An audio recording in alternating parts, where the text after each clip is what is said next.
ces mêmes maires, ces gens-là qui ont été candidats à l'élection municipale et quelques mois avant ces élections-là, ils avaient refusé d'aller aux législatives.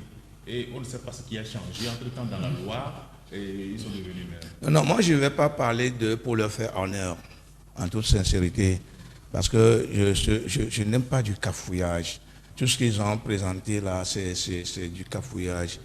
Et leur seul intérêt, c'est de refaire leur vie, leur santé financière.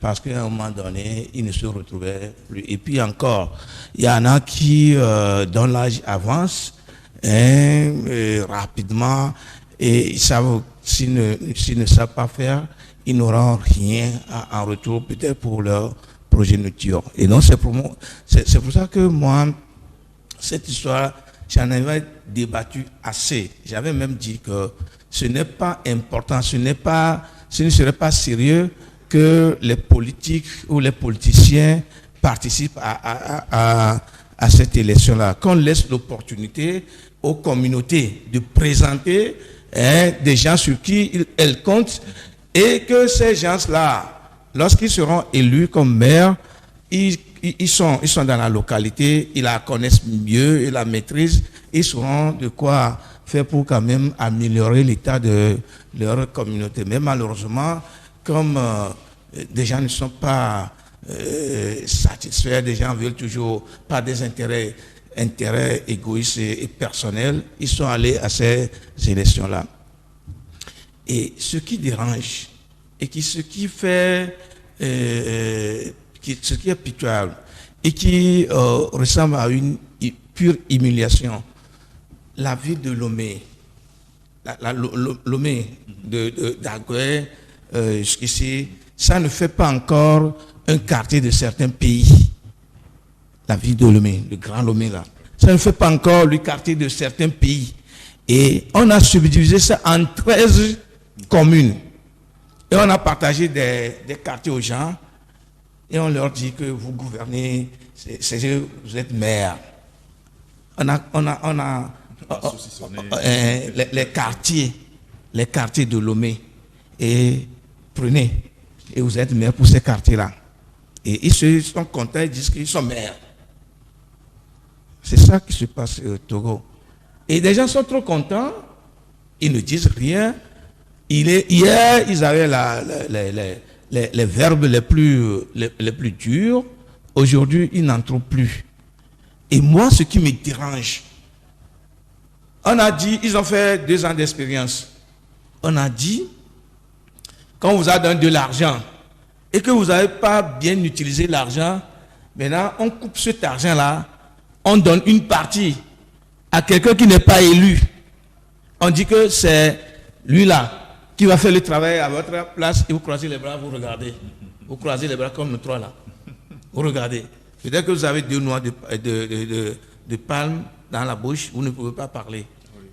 Laquelle va tomber? C'est malheureux pour ce pays. C'est malheureux pour ce pays. Et quand moi je vois sur les réseaux sociaux des gens qui hier, je parle de toute l'opposition, qui hier ne donnait pas la moindre chance à ce pouvoir-là et qui donne l'impression aujourd'hui de se dresser contre les populations. Ben, je suis en train de réfléchir, je me dis, ben, il se passe quoi dans ce pays? Seuls les imbéciles ne changent pas. Quelqu'un l'a dit. C'est que c'est vilain à tel point que on vous a donné de l'argent pour développer vos quartiers de communes là. Maintenant, on dit que l'argent, vous ne l'avez pas bien utilisé. Ou alors, vous avez gardé l'argent, vous n'avez rien fait avec. Parce que quand vous sillonnez Lomé, il y a des caniveaux qui ne sont pas couverts. J'ai parlé tout à l'heure des rues des quartiers qui sont inondés. Il y a des feux rouges, les feux tricolores, dans plusieurs quartiers ou sur plusieurs rues de Lomé qui ne fonctionnent pas. Et les maires là sont là. Lomé est devenu aujourd'hui très sale. Lomé ressemble à un gros village perdu dans la forêt il y a plus de 100 ans. Lomé n'a pas d'image. Et quand vous allez dans les vieux quartiers, comme Hébert, Ablogame, Arigo, Nikonakwe, Kanikope, Badago, Kagome, je peux en citer assez. Mais des gens ont mis des poubelles partout dans la rue, dans les rues pour boucher les trous, les flaques d'eau, pour en faire une route. Et le meilleur pue. Le meilleur devient tellement sale qu'il produit des moustiques, des mouches, des reptiles, etc., etc. Et les mets sont là. Il n'en faut pas grand-chose. Et maintenant, on vient vous prendre l'argent avec lequel vous allez faire, du moins, ces travaux-là, comme quoi c'est quelqu'un qui viendra faire le travail avec. Or, on ne l'a pas élu. Vous allez faire le bilan, vous allez faire rendre compte à vos communautés. Et vous croisez les bras. Vous regardez, vous ne dites rien. Vous ne dites rien. Et tranquillement, des gens se disent, nous sommes maires, nous sommes là, on travaille, on fait ceci, on fait ça. Et le pays se développe comme ça. C'est humiliant en fait. C'est easy. J'attendais ces maires-là sur un angle. J'ai déjà été déçu. Je n'avais pas trop ouvert la bouche pour les attendre parce que c'était, comme je l'avais dit, nous avons dit dès la première minute que c'était une capitulation négociée. Le fait qu'ils aient accepté d'embrasser ces mairies-là. Quand tu vas à Dakar, centre-ville, si tu vas chez un Bokonon, comme vous le dites, un charlatan, quoi. Il te dit, bon, monsieur Jérôme Sossou, le problème que tu as amené, c'est délicat, mais nous sommes à Dakar, va sur une ruelle, puise du sable, amène, on va accompagner ton juju pour que ça marche. Tu vas faire midi à 14h. Tu ne trouveras pas une rue qui n'est pas soit pavée, soit tu vas trouver ça où? Tu ne vas pas trouver du sable, toi. Tu comprends? Je ne vais pas comparer à l'Europe. Ça là, ce que je décris, c'est une réalité depuis longtemps en Europe, même dans les villages. Je prends quelques pays qui nous ressemblent. Où est-ce que les Dakarois, le Sénégal, trouvent pour paver ou bien bitumer toutes les rues du Cap? Vous allez à Accra, ici à côté. Tu vas à Accra.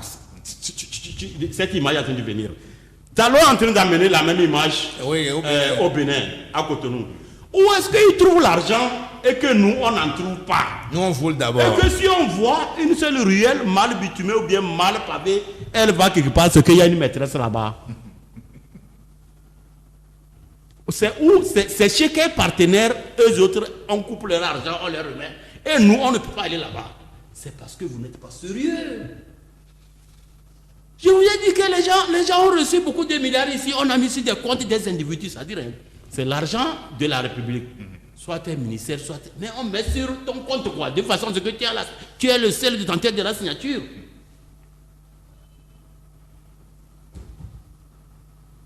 Les gens se sont... On a mis des ministres devant des projets de milliards. Ils se sont retrouvés pour se justifier parce qu'un projet a été mal fait devant les parlementaires. Il ne peut pas dire sur quel compte on a mis l'argent. Mais il sait que l'argent est venu et que le projet n'a pas été exécuté. Mais comment ça s'est passé? Monsieur le ministre tâtonne devant les parlementaires. Dans un environnement comme ça, vous voulez qu'il vous finance à hauteur de quoi? De combien? C'est normal que vous demandez à tout un État de l'argent et qu'on vous balance 20 millions. C'est normal que vous deveniez des mendiants qui demandent l'argent à tout premier venu. C'est normal que vous preniez des titres fonciers, des immeubles publics pour aller déposer dans des pays désertiques pour prêter l'argent. C'est normal que vous soyez bénéficiaire d'une mer, d'un bras de mer en eau profonde. C'est la seule dans la sous-région. Il y a eau profonde dans eau profonde. La mer en eau profonde au Togo là, il n'y a pas ça il n'y a pas ça dans la sous-région. C'est un atout naturel, un don de la nature. qu'est-ce qu'on en fait? La zone profonde là, c'est le trafic du carburant qu'on fait là-bas. C'est de là que ça sort la drogue et on arrose la sous-région. C'est ça que nous, on a décidé de faire de notre mer en eau profonde. Ce que les Sahéliens arrivent là, ils disent que ça là, si c'était chez nous, si c'était chez nous là. Nous, on a décidé d'en faire... c'est-à-dire, c'est une zone de trafic. Ça, vous ne me direz pas le contraire. Entre-temps, une ONG suisse, dénommée Public Eye, a dénoncé.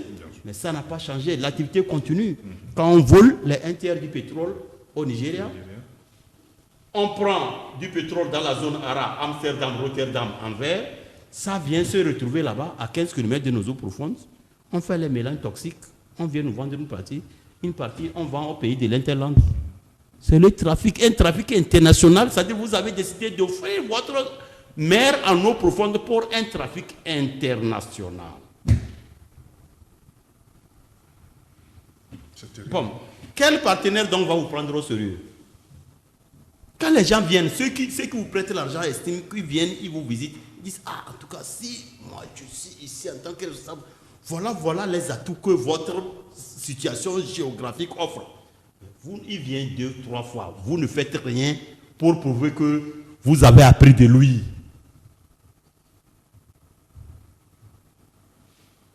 Il traverse une rue pavée dans un quartier, il n'a qu'à traverser tout le quartier avant d'avoir une autre rue pavée. Tout est vraiment du genre advienne que pourra quoi. Le scanner, je dis toujours encore le scanner. Au moins, quand vous n'aimez pas les gens, aimez vous-même d'abord. Au moins, si M. Forest, son système dit que Togolais ne m'aime pas, je ne l'aime pas. Votre pavillon militaire, mettez le scanner là-bas. Pour au moins ceux qui protègent ton pays. Moi, je connais des officiers qui ont fini là-bas. Juste parce qu'on amène le monsieur, il était sauvable, mais on a pu stabiliser sa santé. Mais pour le suivre médicalement, il faut le scanner. Au fur et à mesure qu'on fait le scanner, on administre les soins. Pavillon militaire, hôtel Delhi, pavillon militaire, c'est les secousses des routes qui ont tué les malades. Je peux vous citer des cas. Pavillon militaire, c'est votre fleuron médicalement parlant. C'est là que vous dites que vous soignez les gens que vous aimez. Les gens qu'on ne doit pas admettre n'importe où. Mais ça n'a pas de scanner, ça ne vous dit rien. Pourquoi il dit toujours que quelqu'un qui te promet un chapeau, regarde ce que lui-même porte. Bien sûr. Si demain, ça c'est un engagement de musulman, si demain il faut faire un miracle quelque part digne de ce nom, dis-moi, je veux le faire des éloges, il va lire ce qu'il n'a jamais lu dans les colonnes. Mais pour le moment, je ne vois rien. Je ne vois rien. Si tu ne nous aimes pas dans nos hôpitaux, va équiper le pavillon militaire. Pour que quand un officier tombe d'un AVC, il arrive là-bas, que tout soit là-bas. On finit une radio, on veut faire le côté scanner pour voir si dans la tête c'est bon, qu'on n'ait pas besoin de prendre l'ambulance pour traverser la ville, transportant ton officier. Je crois même que Habib va assez loin en parlant du scanner. M. Fogna fait ses activités toute la journée et le soir à partir de 20h, il doit regarder ce qu'il a fait à travers la télévision nationale. Et parfois, M. Fort est assis devant sa télévision, je ne sais pas, écran qu'elle pousse. Et à un moment donné, la télévision, ça s'éteint. C'est parce qu'il y a un manque de matériel. Et pourtant, entre-temps, de l'argent a été mis là-bas. Pourquoi pas? De l'argent a été mis en termes de milliards. Et ça fait ça ne peut pas prospérer à cause de la tranquillement.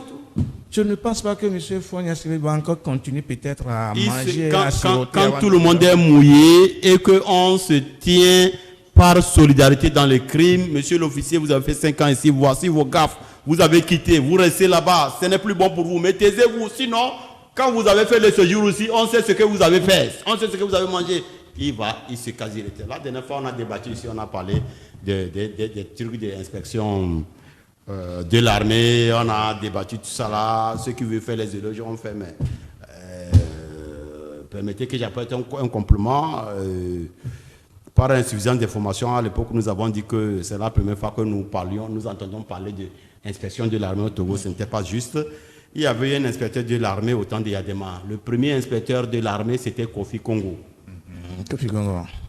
Kofi Congo. C'était le premier inspecteur de l'armée togolaise. Après lui, il n'y a plus eu. Pourquoi, je ne veux pas savoir. Maintenant, on rebondit, on dit que il y a un Massana qui est là-bas. Mais c'est quand on découvre que c'est dans les affaires de trading là que les gens sont mouillés et on les a déplacés. Et tu vas là-bas, tu te tais. Tu vas faire quelle inspection quand tu es mouillé en arrivant dans l'inspection? Merci.